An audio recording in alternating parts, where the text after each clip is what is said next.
Veamos, jóvenes, el potencial de capa simple. ¿En qué consiste o cuál es el sentido físico de este potencial de capa simple? Vamos a ver un esquema. Digamos que tenemos nuestro eje coordenado.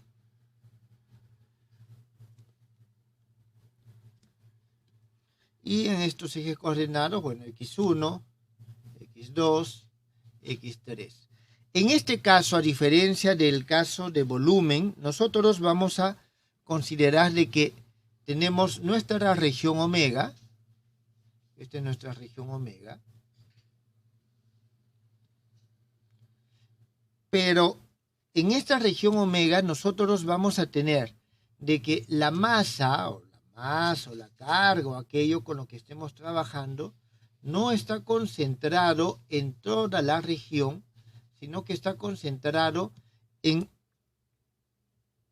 como se dice, digamos, en una pequeña capa superficial, solamente en la superficie. Es decir, nosotros tenemos concentrado en esta parte la masa. En la parte interna no hay nada de masa, o en la parte externa no hay nada de masa.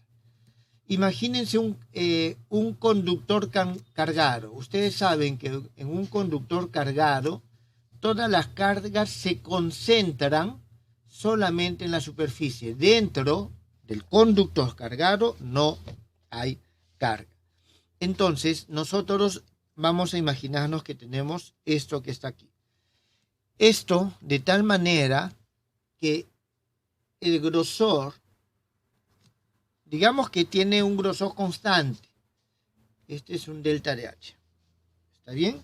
Este delta de H nosotros vamos a hacer más adelante que tienda a cero, tal vez, para decir que es solamente una superficie. Pero tenemos la concentración de masas o la concentración de cargas ahí.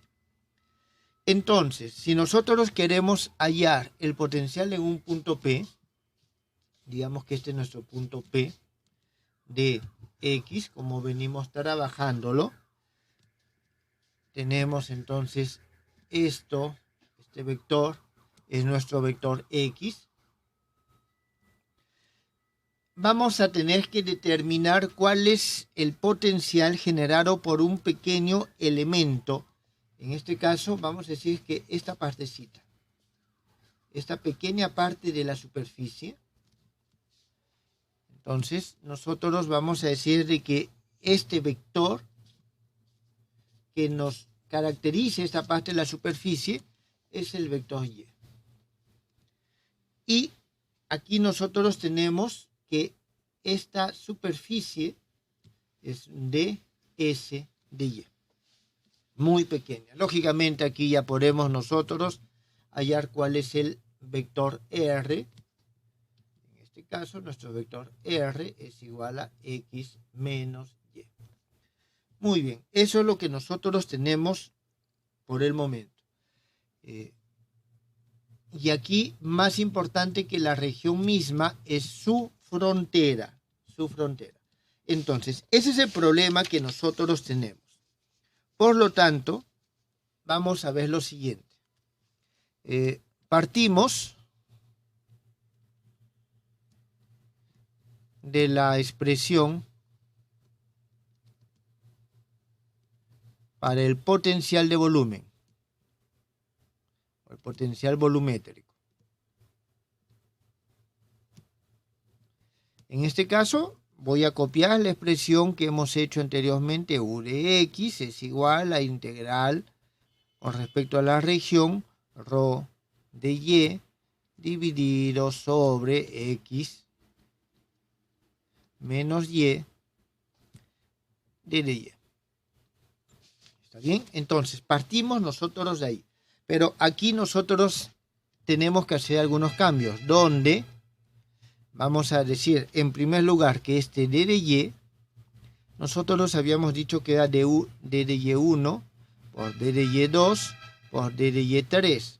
Pero en este caso podemos decir que es el delta de H multiplicado por dsY. Teniendo en cuenta el dsY es el área multiplicado por el grosor. Entonces, nosotros vamos a reescribir esta expresión de la siguiente siguiente manera. Esta expresión que tenemos aquí para el potencial volumétrico. Y le vamos a cambiar de nombre. Voy a ponerle b de x. Va a ser igual a la integral. Como ya no... A ver, primero escribo aquí y voy a tener rho de y por delta de h x menos y de s de y.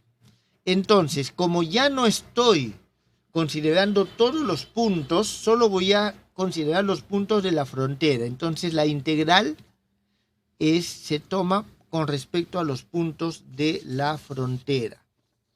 ¿Está bien? Los puntos de la frontera. Entonces, aquí, por ejemplo, si nosotros tenemos en el caso eléctrico o el caso gravitacional, consideramos estos jóvenes a manera de ejemplo, que quiero que quede claro que el rho de y es igual a una densidad que es la masa dividido entre el volumen, donde este es el grosor y este es todo el área. Está bien, todo el área. Entonces, si nosotros tenemos esto, vamos a tener que rho de y, por delta de h es igual a delta de m sobre... un momentito aquí. Vamos a colocarlo así, que es mejor, delta de SY, donde esto, vuelvo a repetir, es el área, en todo caso, con respecto a la cual estamos evaluando. Y a esto nosotros vamos a decir que es una nueva función, mu de y. ¿Qué sentido tiene este mu de y? Creo, jóvenes, que está totalmente evidente. Esta es la densidad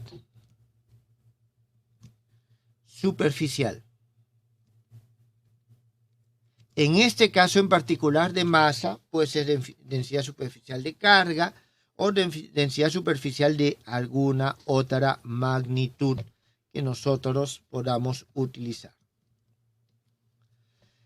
Por lo tanto, nosotros vamos a tener de que, en primer lugar, rho de y. Antes de eso, de una vez vamos a, creo, poner esto, que este b de x es igual a la integral por toda la superficie de esta densidad superficial de carga x menos y de s de y. Jóvenes, el objetivo de esto es justamente determinar cuál es el sentido físico de esta magnitud que ha aparecido ya con anterioridad. Entonces, bien, aquí vamos a ponerle, este es 1 para esta parte, esto va a ser 2, y aquí nosotros tenemos nuestra expresión número 3. ¿Está bien? Y esta densidad superficial de carga, ¿está bien? Nosotros podríamos haber llegado sin realizar este tratamiento. Podríamos haberlo hecho también, y esto lo pongo como paréntesis, si nosotros considerábamos que rho de y era igual a un mu de y por un delta, y aquí es con respecto a d de omega. Es decir, rho de y es mu de y es delta, es decir, solamente tiene valores diferentes de 0, es la densidad volumétrica que tiene valores diferentes de 0 solamente en la frontera. Esta es otra forma de escribir esta relación que tenemos acá. ¿Está bien? Aquí nosotros llegamos haciendo un paso límite. Bien. Veamos lo siguiente. ¿Alguna pregunta acá, jóvenes?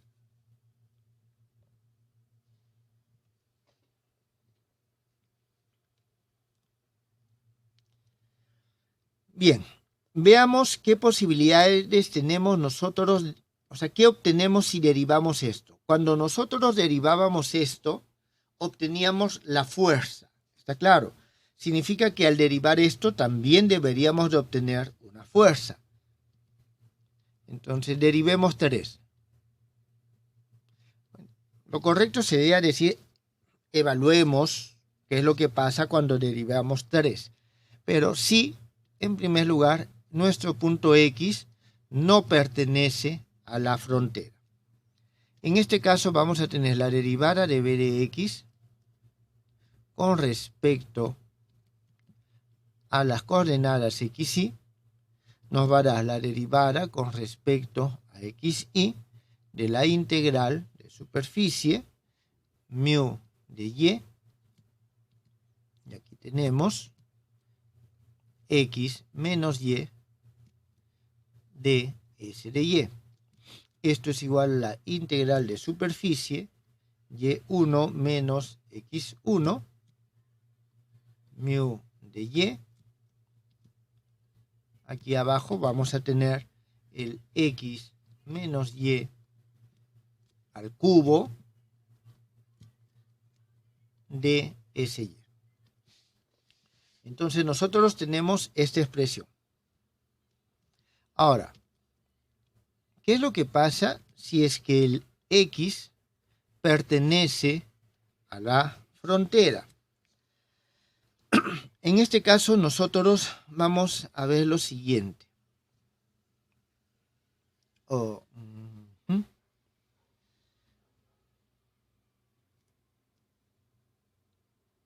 A ver, déjeme hacer una pequeña gráfica para poder ilustrar los pasos que vamos a seguir a continuación. Igual tenemos nuestra frontera. Y digamos,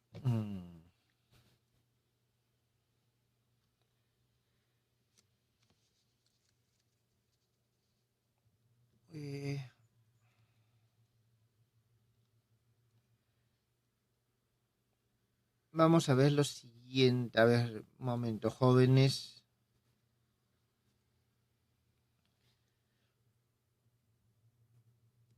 Ya. En este caso, vamos a tener lo siguiente. Voy a considerar un punto, digamos por acá.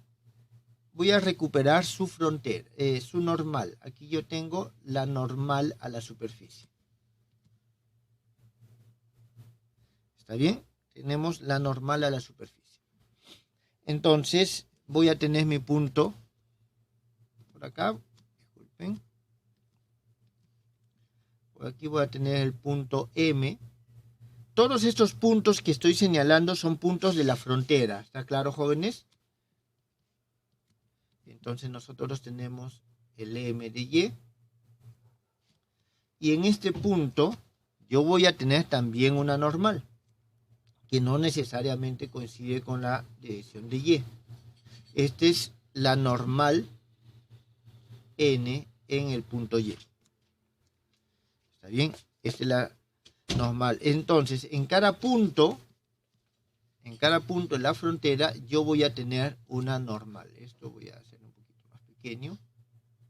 En cada punto en la frontera tengo yo una normal. En este caso, lo considero acá. Entonces, voy a tomar la derivada con respecto a la normal. Si tomo la derivada de b de x con respecto a la normal, esto va a ser igual a la integral de omega. Y aquí vamos a tener la sumatoria. Estoy ya introduciendo la derivada dentro de la integral. Y igual a 1 hasta 3 coseno del ángulo que forma la normal con el vector x. ¿Está bien? Con el vector x. Multiplicado por y menos xy sobre x menos y al cubo. Esto es lo que sale de aquí. Mu de y ds de y. Entonces, aquí lo que es importante es lo siguiente. Esto va a ser igual a la integral por la superficie de un coseno de psi dividido sobre x menos y al cuadrado. ¿Por qué al cuadrado? Porque esta suma de x y y nos va a dar un r más que se va a eliminar con este que está aquí abajo. Mu de y ds de y. ¿Dónde? ¿Qué cosa es psi? Vamos a ver, vamos a tener nosotros, digamos aquí, voy a dibujarlo aquí mejor, digamos que este es nuestro vector x. Este es nuestro vector x, este es el punto y. Nosotros trazamos, este es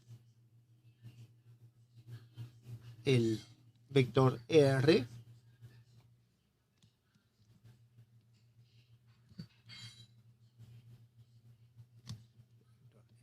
Nosotros extendemos esto. Y lo que tenemos aquí es el coseno, ¿está bien? Sí, es el coseno que está formando la normal, ¿está bien? La normal con el vector x. Entonces, este que tengo aquí, a ver, voy a ponerlo algo así.